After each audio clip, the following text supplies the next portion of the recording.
Hey Scrappers, it's Vanessa here, and today we are using the January stash kit that I put together to create a layout, and I'm just showing you here the pieces that I pulled from that original stash kit, and I will have the video for that stash kit listed below if you want to see what was in the original kit that I put together. And one of the things that I decided to do is from that wood grain pattern paper, I did go on my silhouette and found this doily cut file. I will try to link that below in the description as well. So I cut that from that wood grain paper as well as two doilies using my Big Shot doily die. So those are just partial cuts because I didn't need them to be full, and you'll see here as the layout goes where they're going to go. And so after I cut those elements for my page, I am going to do a little bit of mixed media on the background. I have gone ahead and off camera gessoed this piece of white cardstock, and so I'm going to take my shimmers paints that you saw, and I'm going to go ahead and create a background for this layout. And I am taking that doily because that is going to be where the main embellishment cluster for my photo is going to go down there in that bottom right corner. And so I'm using that doily as sort of a guide to tell me how far out I need to put my mixed media. And for my mixed media, I kept it pretty simple. I'm using a little bit of this packaging technique. I have just some water that I've sprayed on the paper, and I will continue to sort of spray it around to move that paint. And then I have my paintbrush, and I'm going to use, you'll see I use my finger. I'm going to do some splattering, but really simple. There's no real rhyme or reason to how I'm doing the mixed media. I'm kind of just wanting to put color in this lower bottom right, and then I have two other embellishment clusters that I know are going to go, one to the sort of top left and then one over to the sort of top right. And so because I know where I want those clusters to be, I'm kind of just building out my mixed media in the back of this layout in those three main areas.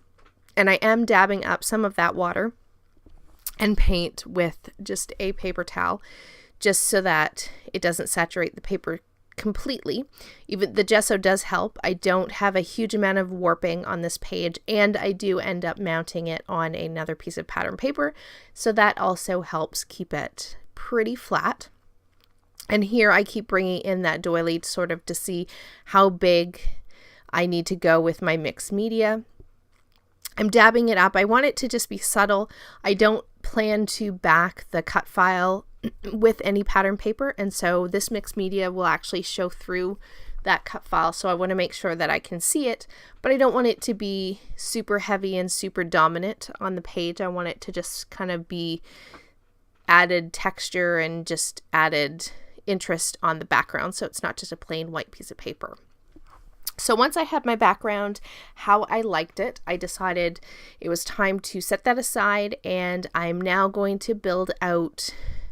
Well, first I'm going to mat my photo using this floral paper, and I'm going to then mat my photo on that floral and then a couple other pieces of pattern paper.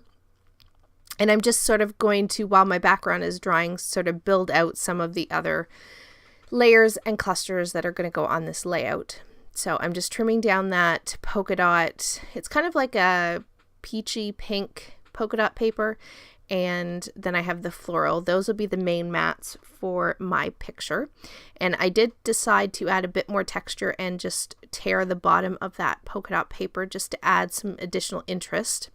I've been liking that torn or distressed sort of edge. I still ink my edges sometimes, but I've found lately I like to do some of that tearing of the edges of my papers as well. So here you see my background is dry, and I did mount it on that pink diagonal striped paper that I showed at the beginning, and that definitely helps with any sort of warping that I have. And so here I am going to, like I said, I have those 3 embellishment cluster areas, or those 3 main areas on this page, I should say. And so you're going to see I'm going to build out each of those clusters.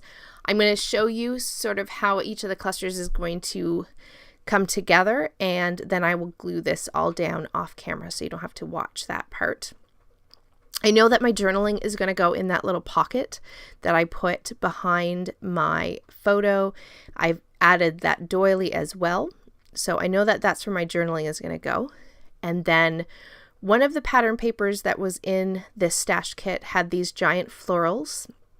So I've taken and I had fussy cut some of those for another layout, and I'm just taking some of those leftover florals, and those will go in each of the clusters. So I have a big one there to the left of my picture, and I'm just building out my clusters.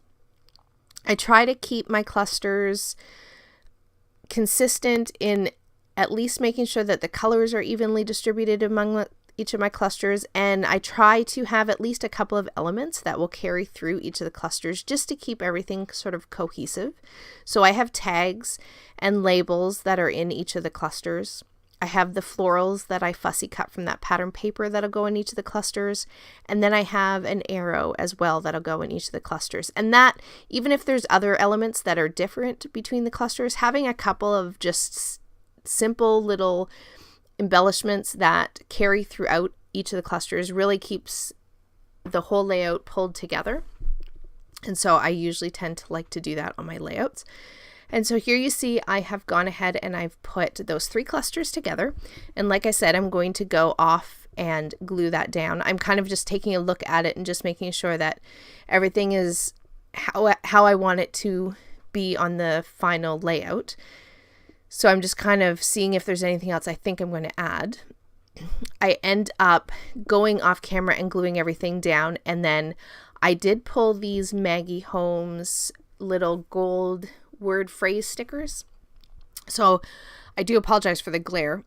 These are really shiny, and so the light definitely is a bit of a glare on my camera, but I'm just pulling 3 phrases for this layout. And like I said, I'm pulling one into each of the clusters.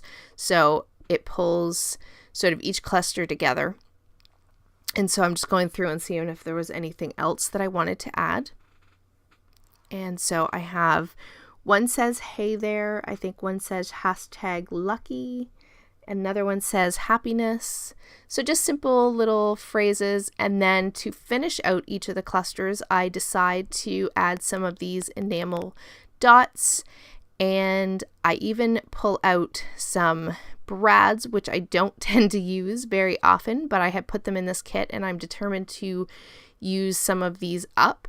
And so I'm kind of making these enamel, or these little brads, act as enamel dots. So I'm taking 3 of them and I'm going to put actually 3 or 4 of them, I believe. So they're just the littlest brads that were on that package, and I'm just kind of dotting them around kind of like I would enamel dots.